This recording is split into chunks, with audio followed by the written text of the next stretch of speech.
Assalamu alaikum. Welcome to Millennium TV around the world news. This is Fahmid Islam with you. Before moving on, let's look at this week's top stories. Protests erupt in Venezuela as power crisis deepens. Syria truce comes into effect but Aleppo excluded. US strike on Afghanistan MSF hospital not a war crime. UN demands restoration of UN mission in Western Sahara. And vote counting underway in Iran's parliamentary runoff. White House, US working to refresh Syria ceasefire. Obama hosts jazz concert at White House.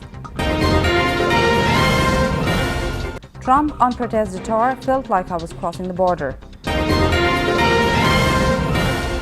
Anti-Trump protest turns violent in California. Kashish on Islamic State, time to take decisive action.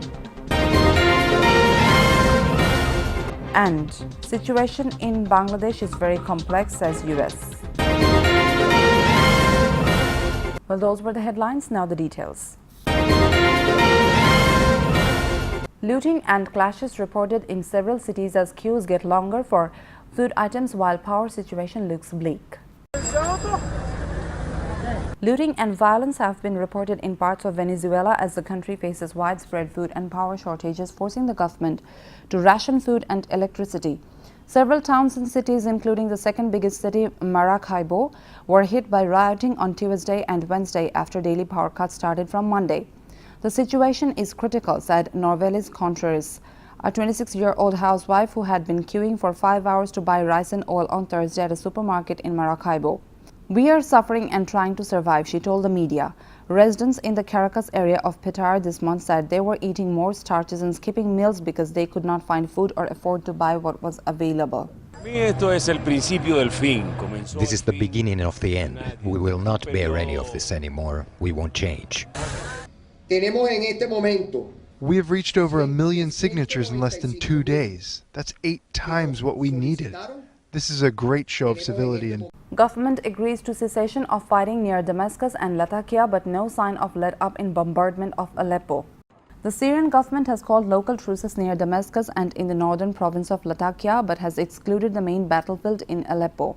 A new regime of calm began at 1 a.m. on Saturday and is scheduled to last 1 day in the capital's eastern Ghouta suburb and 3 days in the northern countryside of the coastal province of Latakia, the army said in a statement. By excluding the city of Aleppo, scene of the worst recent violence, the narrow truces were unlikely to resurrect a ceasefire and peace talks that have collapsed this week. The surge in fighting in the city, home to more than 2 million people, showed monstrous disregard for civilian lives, the United Nations said. In the latest violence, government strikes hit 3 clinics in rebel-held districts of the city, rescue workers and sources in the city said. Ahmed Darash, head of Al-Quds Hospital's nursing department, is still in shock and he's angry. We lost control, we lost our nerve. We couldn't decide who to help first, our friends or the patient, and the horror of what was going on in the darkness. Pentagon investigation says strike on MSF clinic, which killed 42 people, was a mistake and therefore not a war crime. The US military has said that a deadly airstrike on a Doctors Without Borders hospital in Afghanistan last year was a mistake and therefore not a war crime. Technical and human error led to the attack, General Joseph Votel said on Friday as he presented the results of an internal investigation into the October 3 incident in the northern Afghan city of Kunduz.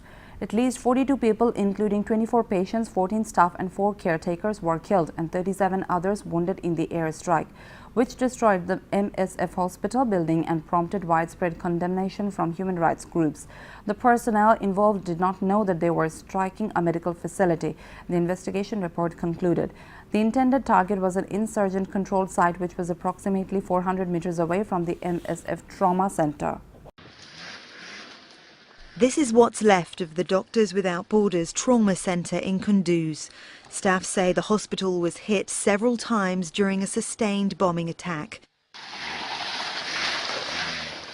The airstrike started at 2 o'clock in the morning local time, when most of the hospital's more than 100 patients would have been asleep. In a statement, NATO says US forces conducted an airstrike in Kunduz city against individuals threatening force. The strike may have resulted in collateral damage to a nearby medical facility. This incident is under investigation. Morocco said it would study the resolution but refused to comment on restoration of full civilian staffing levels. The UN Security Council has voted to restore the UN mission in disputed Western Sahara and bring the peacekeeping force back to full operations after Morocco expelled international civilian staff. A US drafted resolution was backed by 10 countries in the 15-member council on Friday. Venezuela and Uruguay voted against the measure, while Russia, Angola and New Zealand abstained. Morocco last month expelled dozens of civilian staffers from the MINURSO mission in angry retaliation over Secretary General Ban Ki-moon's use of the term occupation to describe the status of the territory it claims as its own. Second round of parliamentary elections will determine outcome of 68 undecided seats, with reformists eyeing gains. Counting has begun to decide the outcome of 68 seats being contested in the second round of the Iranian elections, according to local news outlets. Friday's vote was held in constituencies where no candidate managed to get more than 25% of ballots cast in the first round held in February. The Iranian Students News Agency said officials were now working on collecting ballots and aimed to finish the count by Saturday morning. President Hassan Rouhani's reformists are hoping to build on gains made in the earlier vote, which saw them pick up significantly more seats but failed to secure a majority in the 290-member assembly. Candidates backed by Rouhani won over 30 seats in the first round of the elections. The White House says the US and Russia are working to renew the cessation of hostilities in Syria, despite the deadly bombing this week of a hospital in Aleppo. Persistent violations in this area are unacceptable and damaging. The White House said on Friday that the United States and Russia have been working to renew the cessation of hostilities in Syria, despite the deadly bombing this week of a hospital in Aleppo. Our hope is by refreshing this agreement, we can build momentum again towards a broadly observed cessation of hostilities, White House spokesman Josh Earnest said. That there were likely to be violations of the cessation of hostilities. But what's happened over the last week or so is that the frequency of violations has increased, and that's been the source of significant concern. So our hope is that by refreshing this agreement and focusing our attention on these two particular areas, we can build momentum again toward a broadly observed cessation of hostilities. Singer Aretha Franklin takes the stage as U.S. President Barack Obama hosts a concert at the White House in observance of International Jazz Day. I invited all my favorite jazz musicians. U.S. President Barack Obama hosted a concert at the White House on Friday in observance of International Jazz Day.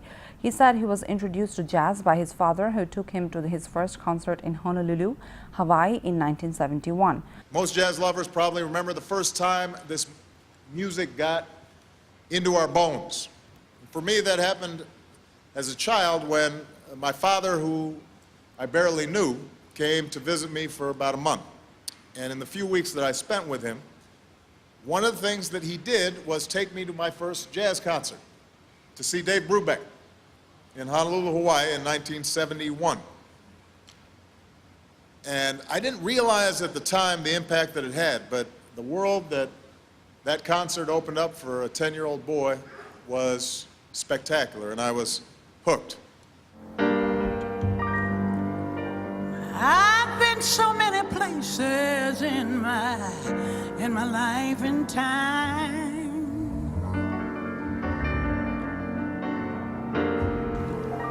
Sang a lot of songs, and I made some bad rhymes.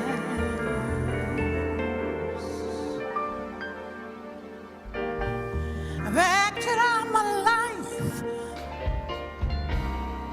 Remember when we were together.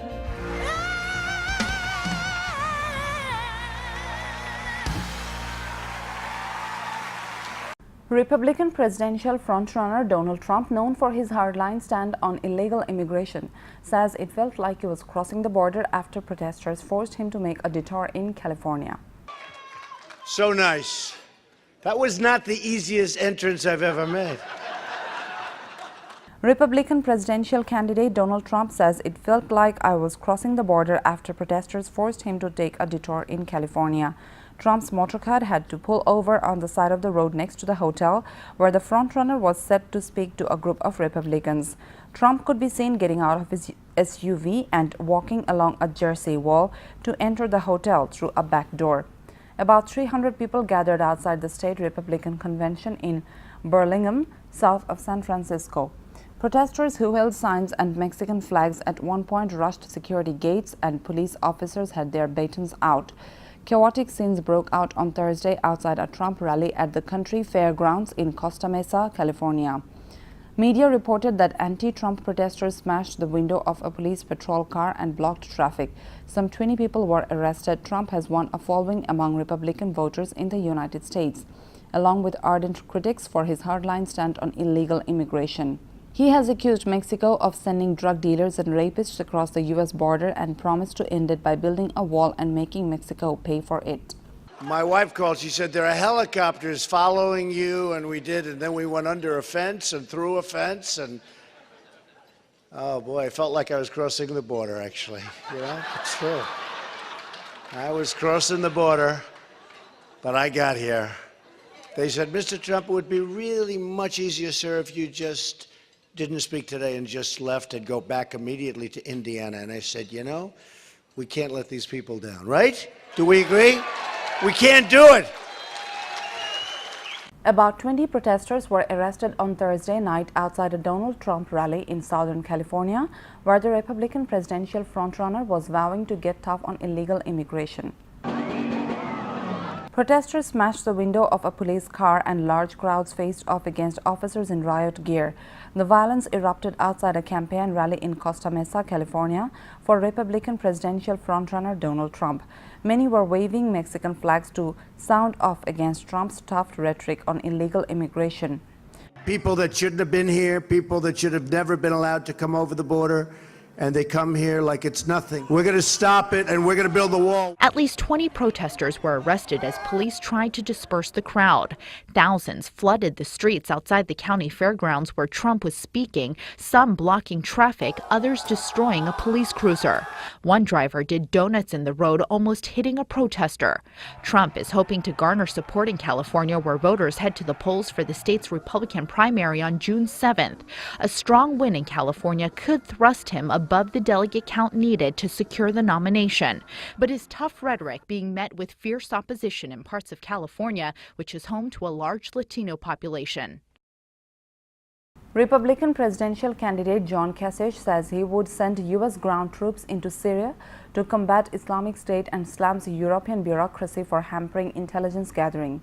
I would support the opposition in Syria, but I would not want to use U.S. forces in the middle of a civil war. Republican presidential candidate John Kasich said on Friday that he would only send U.S. troops into Syria to fight Islamic State militants, but not to get involved in the country's civil war. And that has to be done quickly, the Ohio governor told the Commonwealth Club in San Francisco, California. We are dripping ourselves into both Iraq and Syria, and we're taking this piecemeal approach that doesn't resolve anything, he said. The time has come to take decisive action against ISIS to destroy them. Kasich also said the U.S. needed to sit down with its European allies and tell them to get alive. They can't even figure out how to talk to one another. I mean, think about the people that died as a result that nobody in Belgium had the good sense to take the message from Turkey and to be prepared for the introduction of this radical jihadist in Belgium. We need to get that all cleaned up over there. The situation in Bangladesh is very complex, says the U.S. State Department, after the Islamic State and Al-Qaeda reportedly claimed responsibility for recent murders in the country. State Department spokesperson Mark Toner told in a Friday briefing that the U.S. has asked the Bangladesh government to investigate all these recent attacks and identify those responsible for them. This follows U.S. Secretary of State John Kerry's phone call to Bangladesh Prime Minister Sheikh Hasina, urging her to conduct a thorough investigation into the recent attacks, including the one on LGBT rights activist Zulhaz Mannan.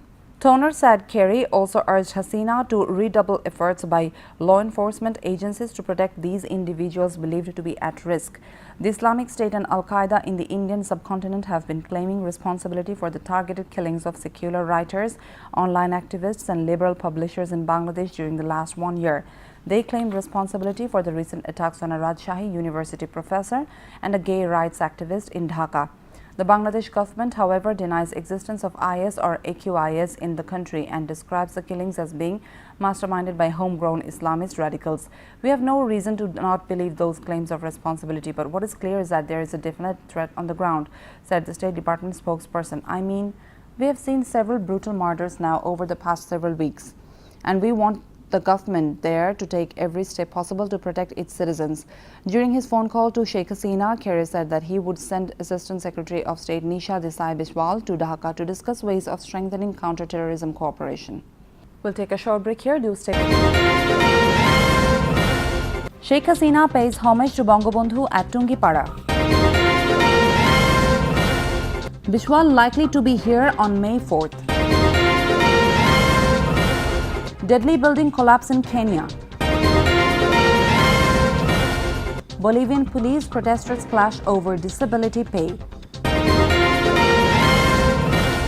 Britain's Prince Harry recruits Queen Obama's for promo in video. Helicopter with 13 aboard crashes off Norway. 10 years hard labor for American in North Korea. U.S. military punishes 16 over Afghan hospital bombing. Sting like a bee, alternative therapy in Gaza. Biden and Pope Francis unite on global cancer war. Immigration leaves Portugal's villages abandoned. And Greece removes refugees from Athens due to tourist rush. Prime Minister Sheikh Hasina here on Saturday morning paid rich tributes to the father of the nation, Bangabandhu Sheikh Mujibur Rahman. The Premier stood in solemn silence for some time as a mark of profound respect to the memory of the father of the nation. Sheikh Hasina later offered Surah Fatiha. She also recited from the Holy Quran. In the Munazat, prayers were offered seeking eternal peace of the departed soul of Bangabandhu as well as other martyrs of the 15th August carnage. Nisha Desai Biswal, U.S. Assistant Secretary of State for South and Central Asian Affairs, is likely to arrive here on May 4th to discuss ways how the counter-terrorism cooperation between Bangladesh and the United States can be taken forward further. Biswal wants to meet Prime Minister Sheikh Hasina, Foreign Minister H. Mahmood Ali and Home Minister Asaduzzaman Khan Kamal during the visit, said a diplomatic source. However, there is still no official announcement about the visit and her engagements are yet to be finalized.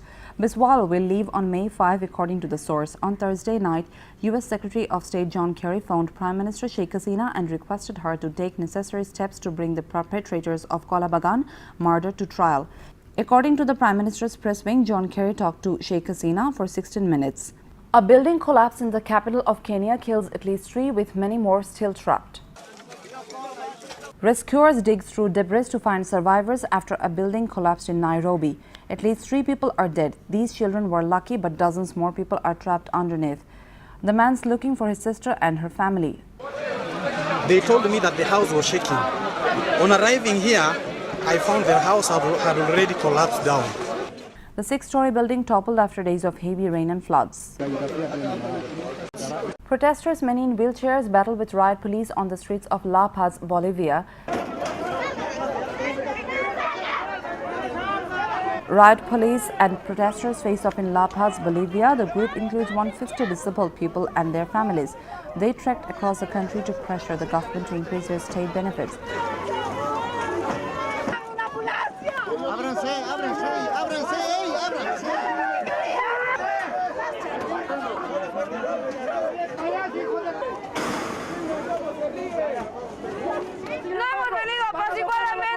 Las personas con discapacidad, pero que lamentablemente la policía nos han botado con agua, nos han botado hasta con agua sucia, mojaron la ropa, mojaron las pocas cosas que teníamos, hasta los víveres no los han mojado. The government currently pays a $144 stipend annually. The protesters propose a monthly payment of $72. The Bolivian government has rejected the pay increase.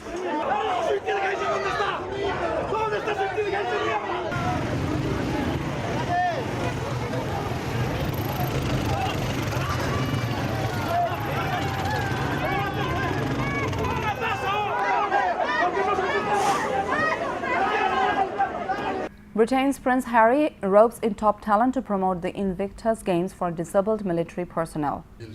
Britain's Prince Harry did the almost unthinkable. He recruited the very private Queen Elizabeth, his grandmother, for a promo video. It's for a good cause, the Invictus Games, celebrating the athleticism of disabled military veterans. Message? Yeah, from Michelle. And he's doing it with help from the Obamas. Would you like to watch it together? Yes. Let's have a look. Hey, Prince Harry, remember when you told us to bring it at the Invictus Games? Careful what you wish for. Boom. Oh, really? Please. Boom. The Prince and First Lady are big supporters of the Games, which start in Orlando, Florida on May 8. The search is underway for the 13 occupants of a helicopter that crashed off Norway's west coast on Friday in an area that sees frequent helicopter traffic to and from oil installations. Resending script to correct typo in into line. Norwegian rescue services were still trying to determine the fate of the 13 passengers who were on board the helicopter when it crashed off Norway's west coast near Bergen, Norway's second largest city. One eyewitness told local news that several people could be seen in the ocean and that the helicopter itself was resting on a small island. The area just west of Bergen sees frequent helicopter traffic to and from offshore oil installations.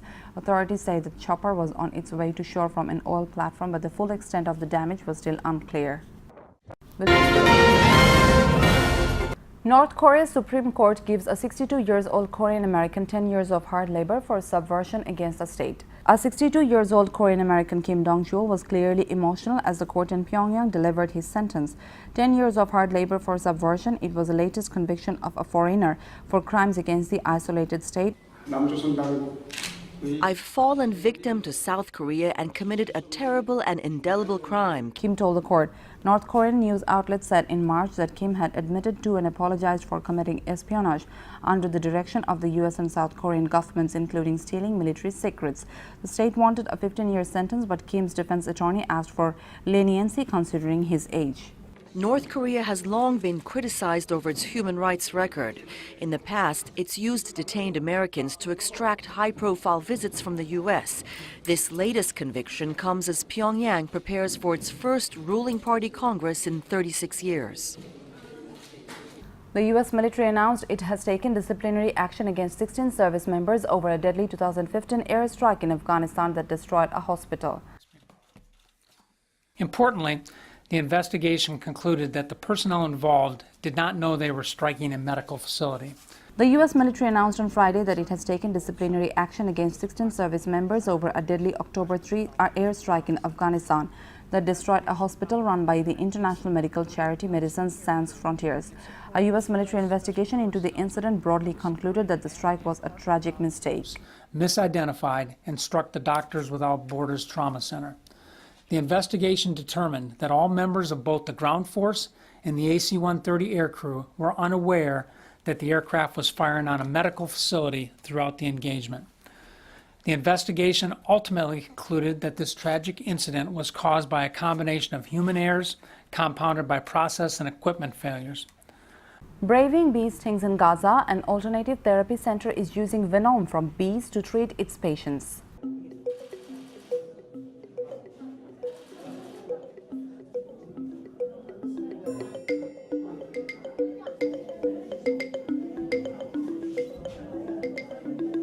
ابني معاه توحد ودلوني يعني اهل الخير على النحل الى سنه ونص لقيته بعالجه في النحل تحسن والحمد لله كثير.